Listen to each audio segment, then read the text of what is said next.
Stargate SG-1 is a sci-fi television show that ran from 1997 to 2007. The show was based off of a movie called Stargate, and was started as a continuation of the plotline of the movie. The premise of the show is that there is a secret government base in Cheyenne Mountain in Colorado, which houses a piece of alien technology called the Stargate. The Stargate creates wormholes and allows teams to travel to other planets to explore and collect more alien technology to protect the Earth in case aliens come to attack. And you bet they do in the show. In general, the show does a good job of explaining science and dialogue when possible, but as with most sci-fi shows, a lot of science is stretched. The episode I'll be reviewing the science in is called A Matter of Time. In the episode, a team is caught on a planet orbiting a binary star system, and the white dwarf star just turned into a black hole and is causing a lot of problems for the team at Stargate Command. Cue the chaos. Let's start off with the white dwarf and the 1A supernova. The episode starts off with a scene of the binary system and shows the white dwarf exploding. The scene shows the main sequence star and the pair feeding matter to the white dwarf, and then all of a sudden it explodes with a blast of light.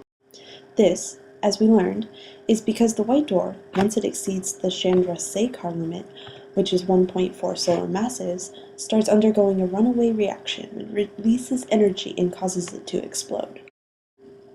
This is fairly accurate to the actual process. What they got wrong, though, was how the white dwarf exploded. Obviously, they weren't able to show the inside processes, but what we know from models like this one made at the University of Chicago of a supernova that the explosion is not evenly distributed in the sphere from the star as shown in the episode. Nitpicky, yes, but they were so close. Later in the episode, it is referenced that the team decided to go to this planet specifically because there was evidence that there was life once, but it had since become extinct. Although not mentioned directly in the show, we learned briefly in class that Earth-like planets, as all the planets seem to be on the show, at the right distance can possibly survive the red giant phase of the star that they are orbiting and not be blown apart. Life as we currently know it might not survive, but the planet might. So they were indirectly onto something. Now let's talk about the black hole and the effects they talked about in the show.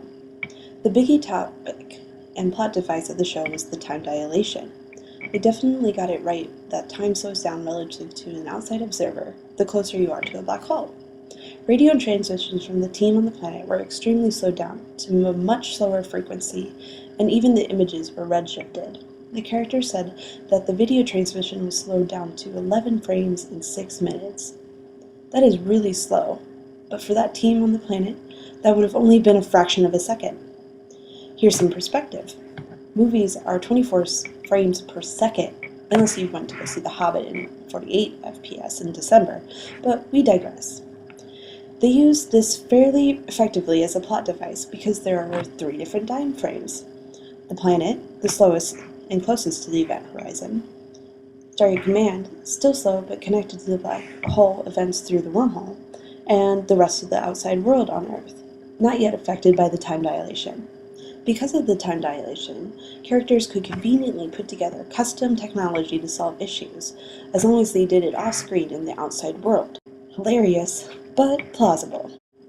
Another thing they did a good job explaining was the tidal forces that stretch a person out as they approach a black hole. Although they didn't talk about it in the context of the people on the planet facing their doom, tidal forces were explained and shown through the team members' interactions with the wormhole. Here's where the science gets a little fuzzy and unprovable, but they acted under the assumption that the gravitation effects would flow through the wormhole and would be slowed by a shield that they could close over the wormhole. When the shields come to the pole, tidal forces make the team members feel really heavy, and they could feel themselves being stretched out, and they were complaining about it. But that's okay, I would too. The last tidbit I wanted to quickly touch on was a fairly consistent element in all of the episodes of the show, but it's the idea of how travel through a wormhole would work. So, when someone steps through a wormhole, there's 3 options according to a Nova episode about time travel.